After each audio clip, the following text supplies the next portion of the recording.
Hello and welcome to Banter and Chill with your host, Inni Baby.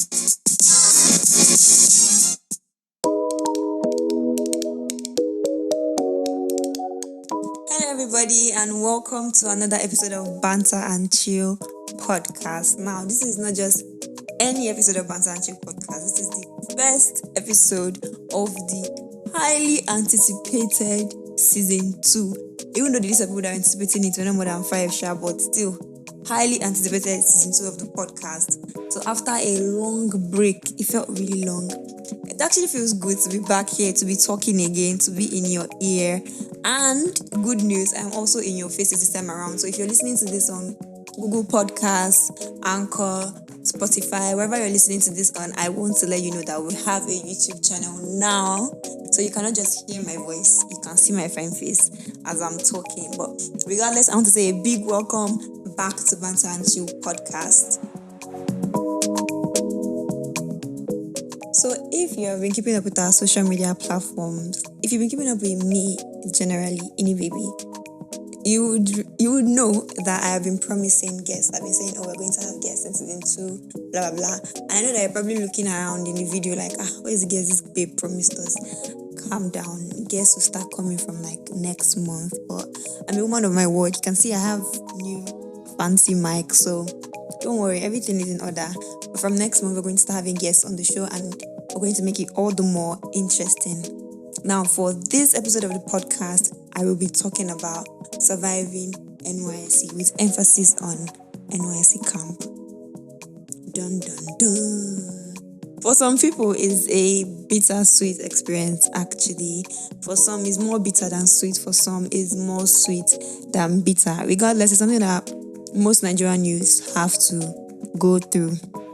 Now, some people suffer outside camp, but some people will tell you that their worst NYSC experience was actually when they were in camp. So, a few weeks ago, I sent out a broadcast message to people I have on my WhatsApp, list, and I sent out some questions about NYSC and NYSC camp. And some people did respond to me. So, I'll be talking about my own experience, and you'll be hearing from, because some people sent voice notes, some people sent text. I think I made a mistake. Now, this apology is actually for my YouTube family, for the family I'm about to start developing on YouTube.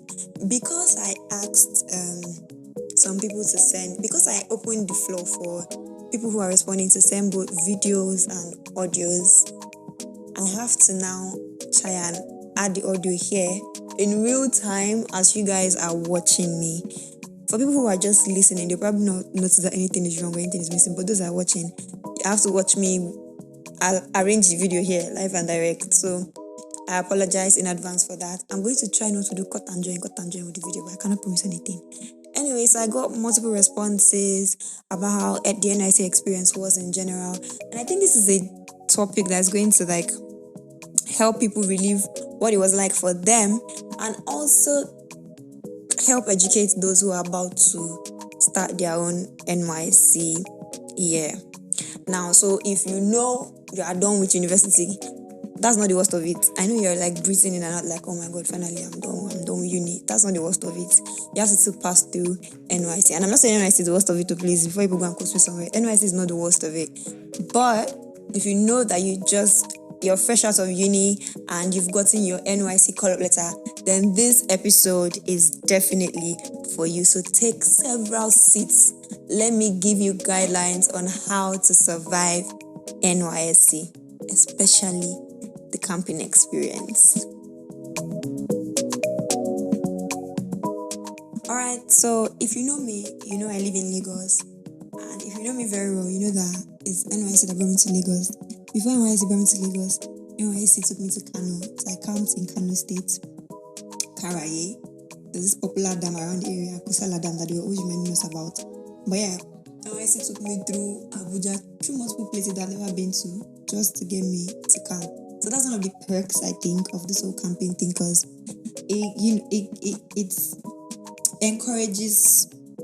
I don't know if you understand what I mean. For those that can see me, they can see me doing something with my hand. But if you're listening, it encourages them to say, what is the word for migrating within a country? Anyways, it encourages that kind of migration, when you migrate within the country. Now, as a disclaimer for people watching, if you see me looking down a lot, it's because the audio is going here, so I have to make sure this one too is fine. Alright. Anyways, if you are going to go to camp, if you receive your college and you're supposed to go to camp, there are a couple of things that you do need that are very important. First things first, you need your Nysc call-up letter, you need your school identity card. Don't go there with anything laminated though. You need green card. You can get this from your portal on Nysc website. You need a certificate or statement of your results. You need passport photographs. Contrary to popular belief, you don't need up to 30. People just give you that advice because anything you don't do outside and you need to spend money for income is 3 times as expensive, basically. Then you're going to need a certificate of fitness. So these are like the core things you need. Everything else that you would need is based on your pocket and what you think you would need in camp, like medication or provisions. That's all up to you. But these ones I just called, they're not up to you. If you don't guide them to camp, they'll send you back. Anyways, so as I said, I did reach out to a couple of people and I sent out questions. First question is, what was one of the weirdest advices you got about Nysc camp before you started that you regretted listening to? Habiba said she sent a text actually. The fact that we have to resume camp on the date written on our letter, it was shocking to see people resuming like 15 days after camp opened. I didn't see people resume like 15 days after camp opened in my camp, but I do know that people are coming like 4 or 5 days after. And they made it look like, if you don't come that first day, sorry for you, OYO.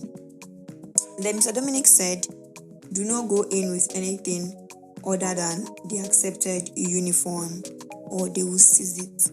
That he really regretted listening to that advice. So I got some audio responses for the questions. Like I said, I did make a mistake of telling people that they can send in text or they can use voice notes to respond. And because they use voice notes to respond, the people listening via audio platforms, they will not see any problem. But those watching, you have to now watch me start arranging audio in real time. So I apologize for that. Again, I apologize multiple times. But yeah, so Mary sent in an audio, Powe sent in an audio, Amenya sent in an audio. Now for me, I got the same advice as Mr. Dominic. I was told not to go in with anything other than accepted uniform. So one that I remember very well in particular is cardigans. They were like, if it's not white, don't carry it. And I didn't have white cardigans. I just carried only one sweater at the time and one pantyhose. I'm like, okay, in case I get there and it's a lie, at least I'm not left in the cold. My day was a terrible lie. People used to wear different color of sweater, people used to wear different color of pantyhose. And me, I carried just one of each. And it was very cold. Like, it was so cold that, it was so cold that I used to double my sheets to cover myself. If there's one thing people that know me know is I always have plenty bed sheets. And I carry plenty to camp. So I used to fold two together. So it would be thick enough to cover me at night because I wanted to have cold. So I regretted listening to that advice from people. Anyways, I'm going to play Maro, Poe, and Amenya's audio for you right now. And so the Nysc camp is a once in a lifetime experience, and I should enjoy it. I'll meet people from different spheres of life, and it's going to be really interesting. There was nothing interesting about that shit. I wanted to leave the minute I was inside the gate. So tired.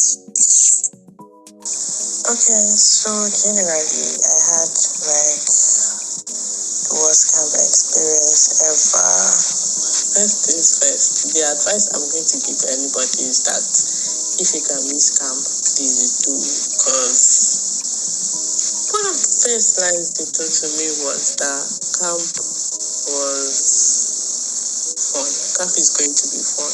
And everyone was saying the same thing. Camp is fun, camp is fun, camp is fun. And then when me and my friends turned roommates,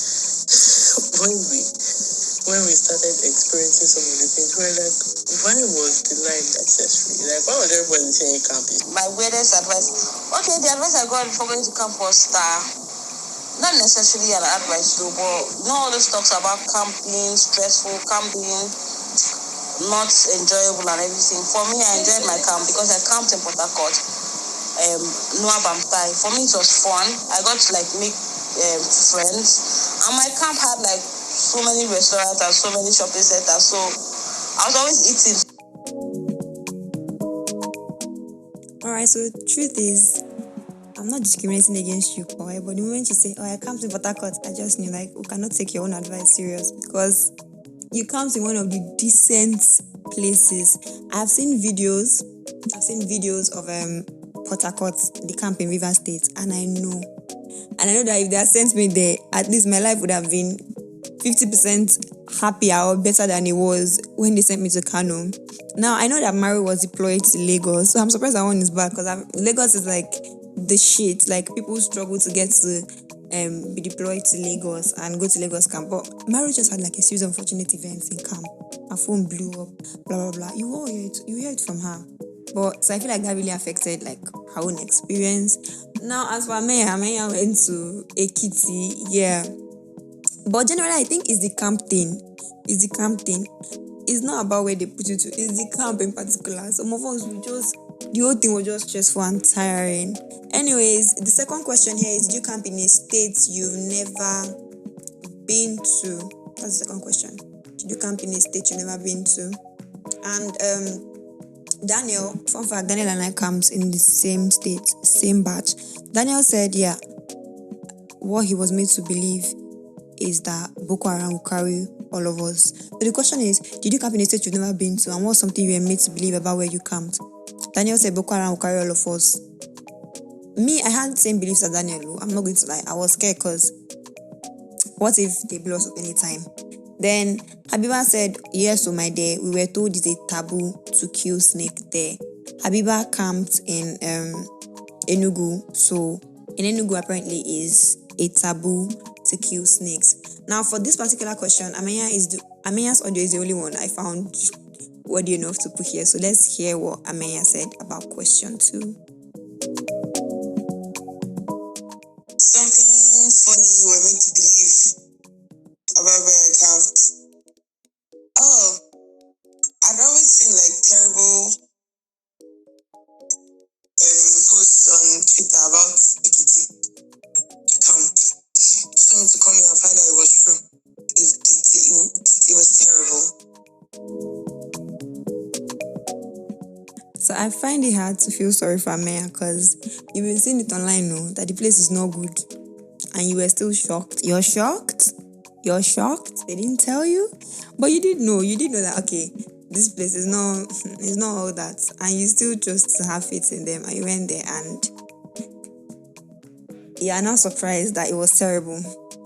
Anyways, I sympathize with you because it's nothing to laugh about. But third question is, what was the biggest shocker for you about life in camp?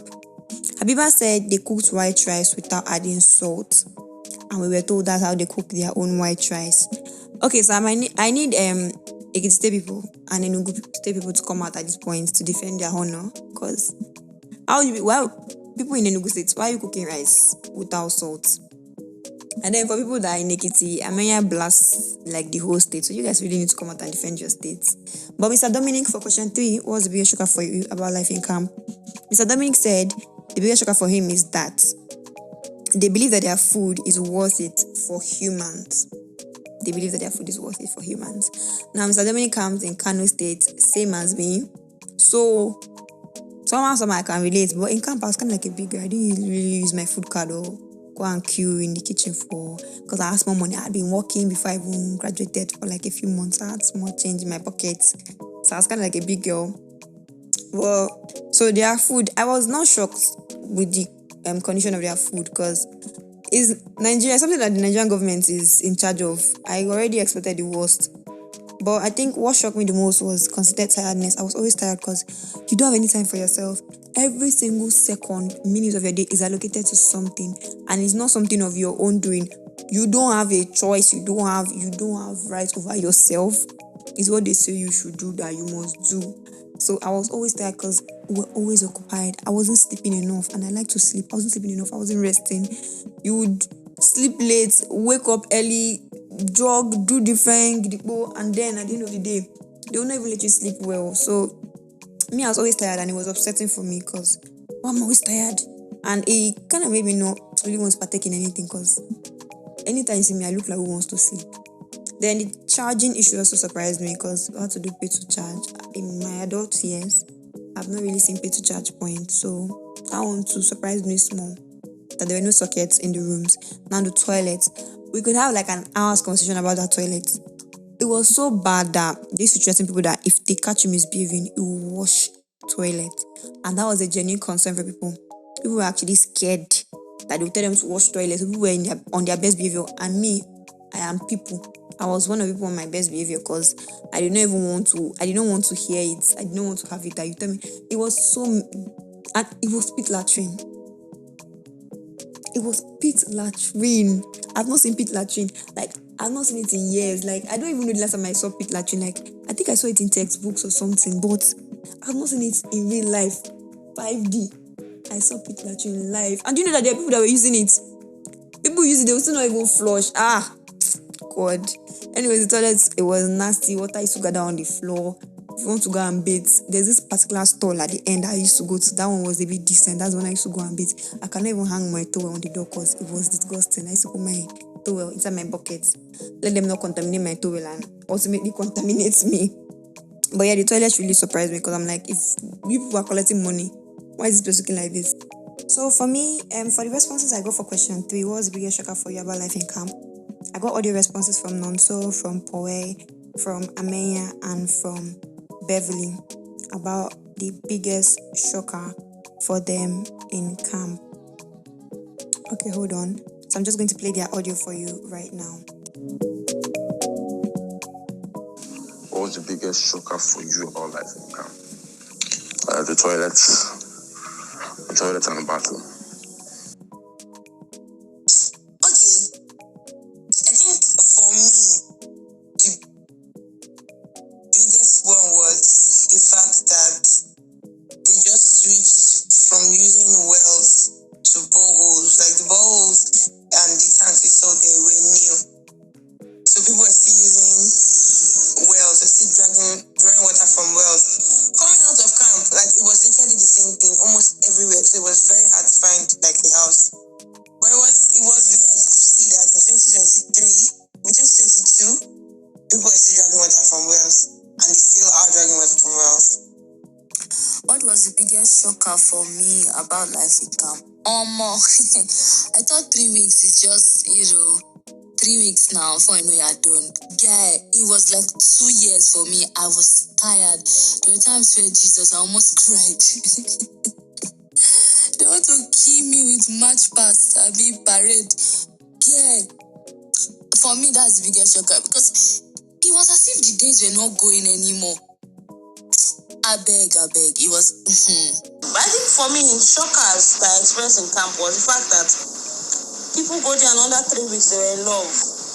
Coupled with the fact that we didn't even have the time to really mingle. You're always on the field most of the time. So I don't know how people fell in love. And then the fact that people that were married or probably had like serious relationships outside will go there and mess up.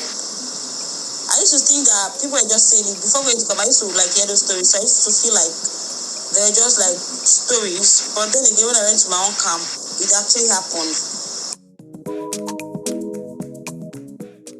Alright, so we just heard from Nonso, Owe, Amenya, and Beverly. Nonso seconded me. Nonso said the toilets, and honestly, I relate with that heavy. The toilets were nasty. Owe said biggest shocker for her was people were going there another 3 weeks. They were in love, and that's a very valid question. This is why they used to slander relationship people every time. Even in 3 weeks, if people want to start something, 3 weeks, and the funniest part is, almost every batch that goes to camp, they hear stories like that and like, don't do anything funny, don't do this on that one, because if we catch you, you'll be sent home. Every batch is giving the same story, like the same guideline when it comes to having funny relationships in camp. Still, regardless upon, even though people used to still get caught, even in my camp, in my batch, after they made the announcement publicly, they still caught a married man in my camp. And that's it. I don't even blame people that are going there to fall in love. Some people, they don't have home training. You talk to them small, like just give them small attention. They're in love already. And that camp is just you and the person. You are like in Big Brother Nigeria house, but it's not a Big Brother Nigeria compound, an entire compound. So you are just there together, always seeing yourself. So I can understand liking the person, but People are in love. Some people even propose to each other after 3 weeks. Is there something wrong at home? Nobody loves you at home. You proposing after 3 weeks. But the funny thing is that those who are already married or they already have relationships outside, you have a commitment. Some of your commitments are legally binding for those that are married, legally and morally binding. For those that is just relationship, you're only just morally binding. You will now go there to go and do escapade for only 3 weeks. What is it that you have not seen outside that is inside that place? You want to quickly collect 1 or 2. You will not go and fool yourself inside camp. That one too shocks me sharp because I just don't know how people are doing it. And I think what poet said is very valid. We don't have any time for ourselves. So what time do people have to fall in love? Relationship people are the ones that will make NYC tighten the schedule more. Because they can see that these people have chance. Maybe that's why they are loving themselves and seeing chance to toast each other and propose. Please, let's not add fuel to our own fire. Amenya said what surprised her the most about camp is all the taps and boreholes were new. So therefore, they are just migrated from using well. I've said it before that Ekiti people need to come out here and defend their honor. Because why is it that in 2022 it's not equal having tap? Is it Glow Network used to use? Is it just not like people are hearing that people have been having tap since? But I don't know, maybe it was just a part of Ekiti that she was in, but honestly, so much slander was going to Ekiti State people from Amenya, and when I say I need them to come and defend their honor, I really do. Then what did Beverly say was the biggest shocker for her? I really cannot remember what Beverly said was the biggest shocker for her. But yeah, so we're going to keep it moving. The next question I asked is, what is something about camp that you found totally unnecessary and would remove if you had the power? Mr. Dominic said he would remove the 21 days stay in camp. Habiba said she would remove that whole forcing coppers to do parade. What Mr. Dominic said, I really relate to because we don't need 21 days. Probably even need like 1 week, so we know what we're supposed to do within the 1 year we're outside. And then let us go. That's 21 days. Although they've already said it that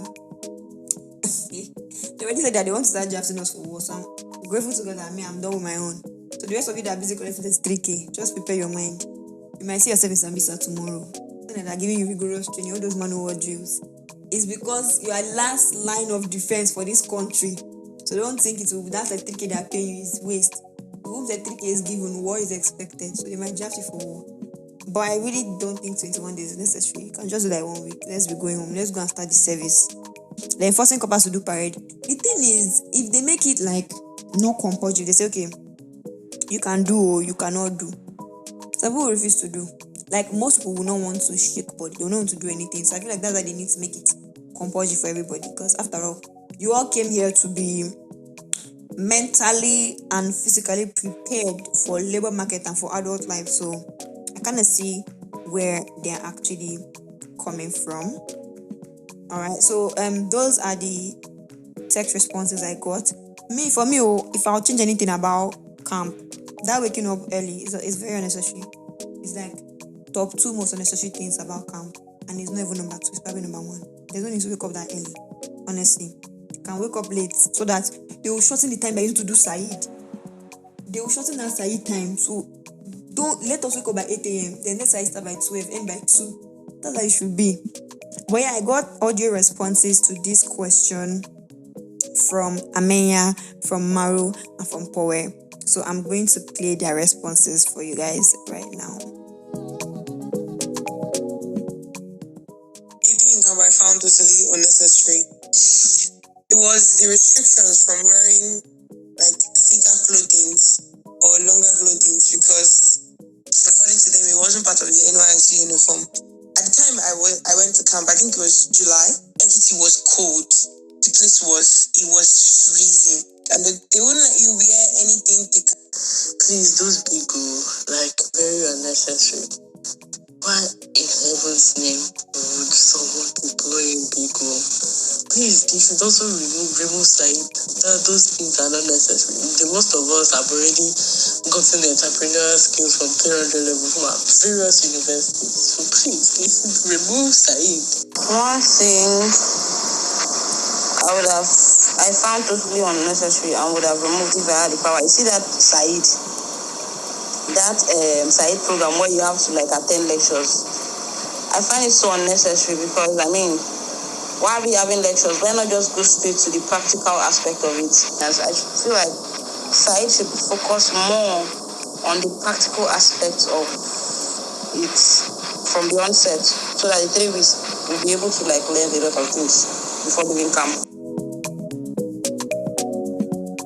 So clearly everybody has beef with side. Nobody wants to decide. They should scrap it. I feel like because federal government knows that nobody wants side, that's the reason why they'll keep side. In fact, the lectures will not even start, not from 9 a.m. The lectures will start from 5. There's some lectures that even used to start immediately you leave parade ground after doing morning devotion. Anyways, Ameya said they stopped her from wearing thick clothes in her camp, so she found that very annoying. If it was not your white and white, don't wear anything. And that's how I feel like this thing is not one size fits all.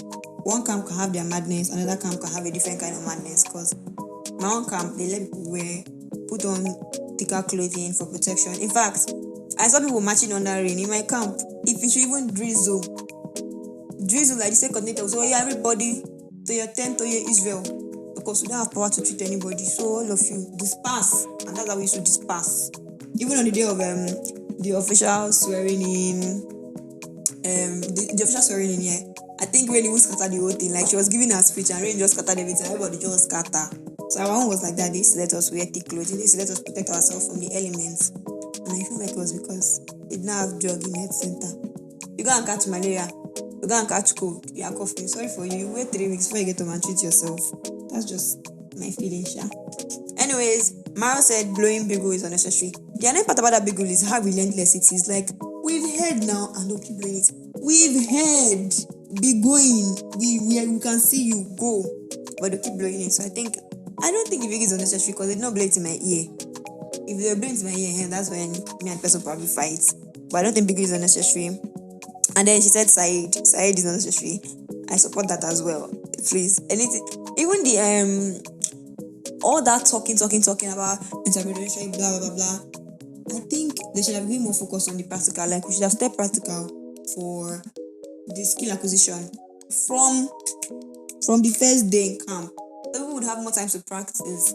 Now in camp, the skills they taught, it was kind of like just let me just participate. Then I'll be like I did not do anything. That's how people did it because they used talk to cover everything. More practical, less theory. Alright. So next question is there any particular event that was memorable or funny for you in camp? Please share with us. Mr. Dominic said that he enjoyed the parade. So for this question, I have audio responses from I think only Beverly and Maru. Then I enjoyed social nights and the competitions between the platoons because I participated in those ones at least. I represented my tribe, went to shake my bum bum like I need your babe. My platoon week, I think we won like 3rd place for 2 different things. I can't remember because I remember how it was when we got 1 trophy and we're going. They now called us again for another trophy. You see the way we ran back. Hey, we're so happy. Ran back to go and collect the 2nd trophy. So I enjoyed all of that as well. It was fun. Then another thing that was memorable for me in camp was the day I spent in the hospital, and it was actually because of cramps.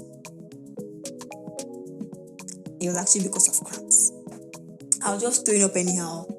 They gave me drugs to swallow that would stop me from throwing up. I vomited the tablets.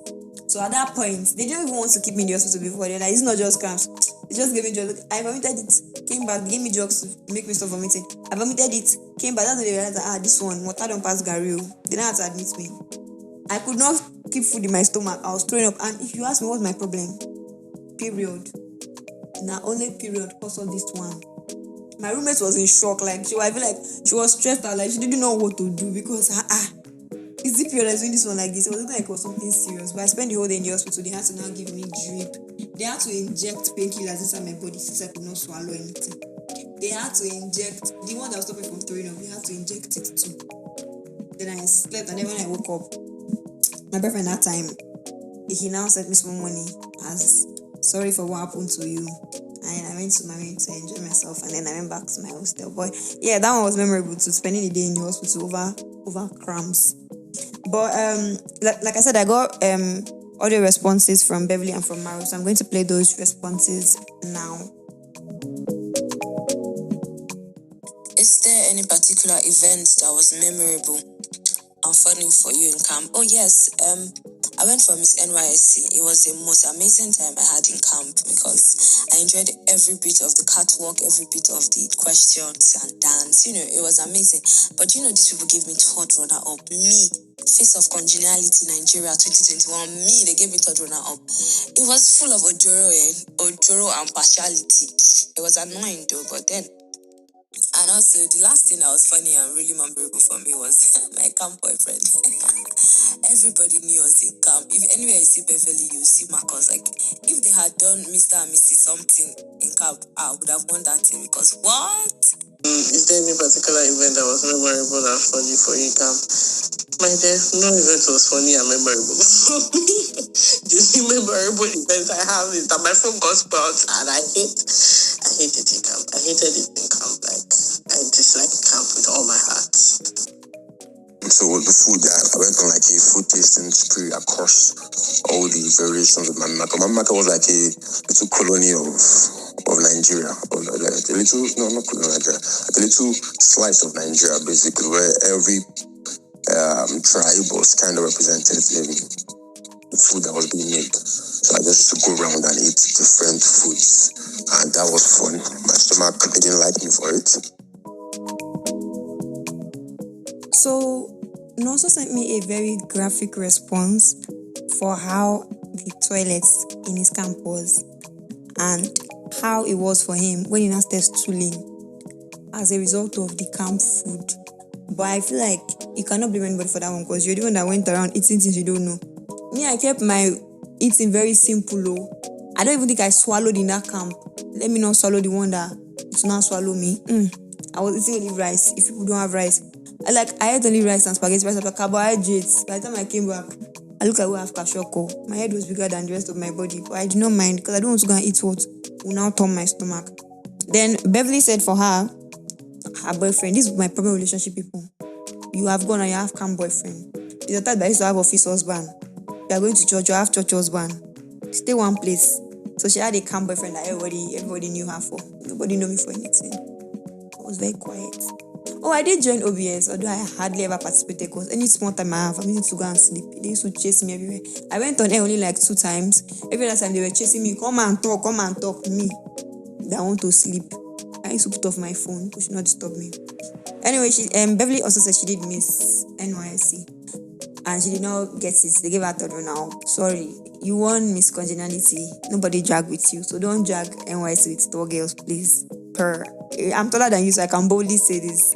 But last but not the least, Mara said she hated it. She absolutely hated it, and I can relate to that as well. Fun fact, me, I was going to do Miss NYC too, but I know that I wanted to replay. Before I will now go and win, you can see I'm a fine girl.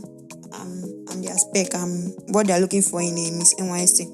Let me not go and win now. They will now say, okay, this one, you cannot redeploy our Miss NYC to another state. So even as they tell me to do my platoon, I say I'm not doing. Let it not keep me in this camp. I don't want to stay. So I did not do it.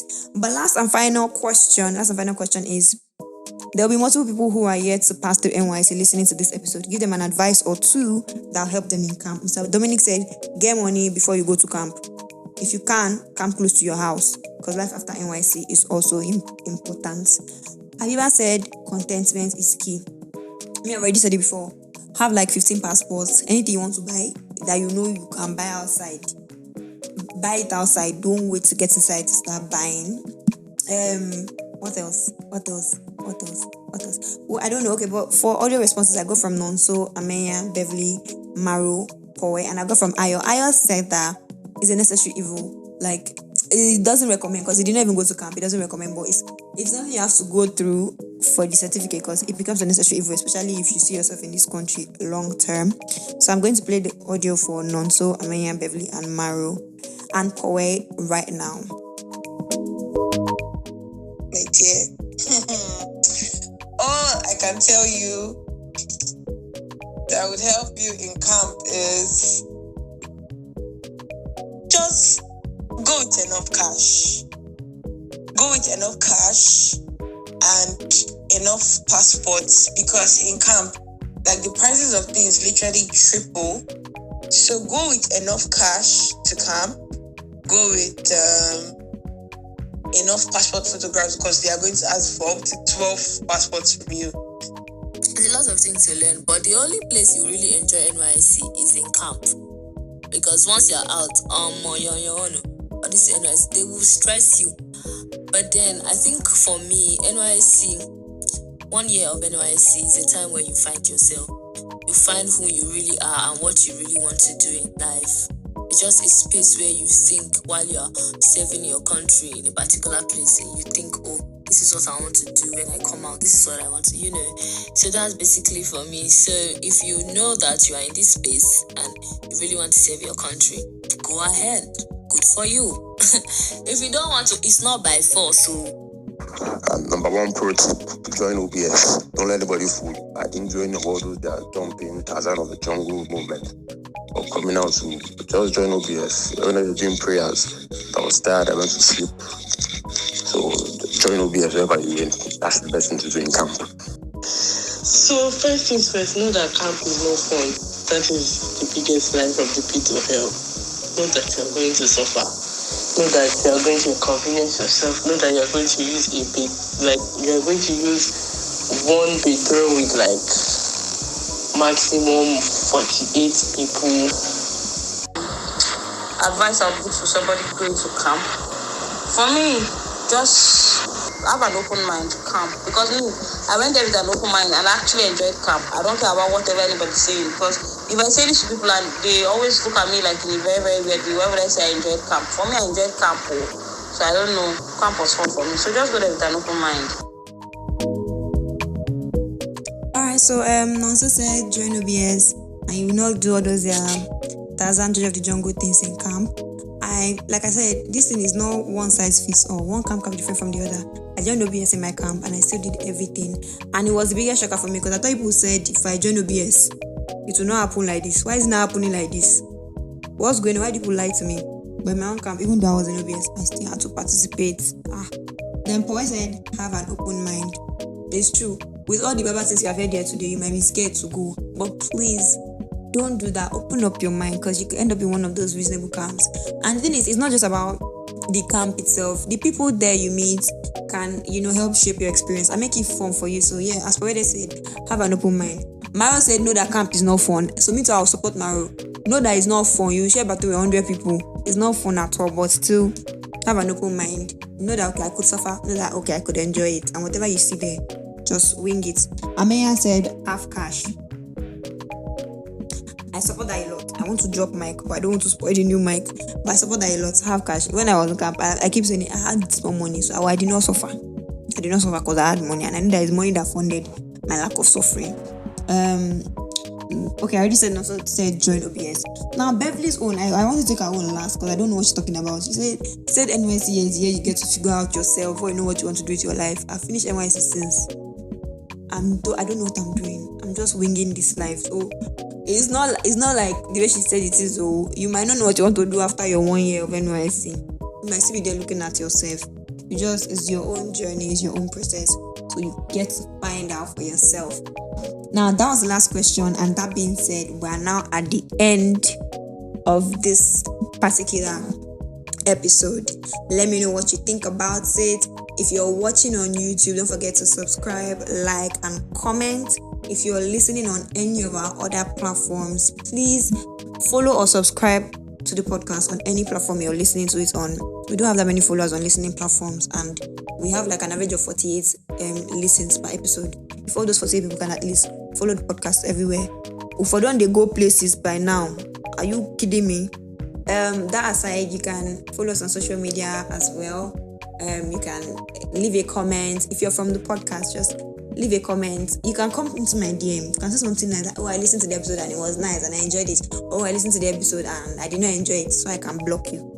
I hate that.